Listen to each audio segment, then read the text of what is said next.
तो बात यह है कि मैं तुम्हें भूल क्यों नहीं पाता। काली आंखें, सुनहरे बाल और होठों की बाईं तरफ वो दिल, ये तुम हो। तुम्हारे अलावा कुछ नजर नहीं आता। तेरा चेहरा मुझे मेरे साए में दिखता है, मेरे साए के बिना मैं घर से निकल नहीं पाता। कोई पूछे तेरे बारे तो क्या ही जवाब दूं, खामोशी रहता हूं, कुछ कहा नहीं जाता। मैं खुद में मैं ढूंढ रहा हूं, मुझ में सिर्फ तू बचा है। तो मुझे देख तो एक बार, तुझे क्यों समझ नहीं आता। दिन का तो ठीक है, मैं सब्र कर लेता हूं, तन्हा रात में मुझसे अब रहा नहीं जाता।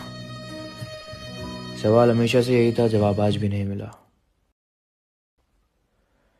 मैं तुम्हें भूल क्यों नहीं पाता, मैं तुम्हें भूल क्यों नहीं पाता। सुनी नहीं ज़माने ने तेरी मेरी कहानियां,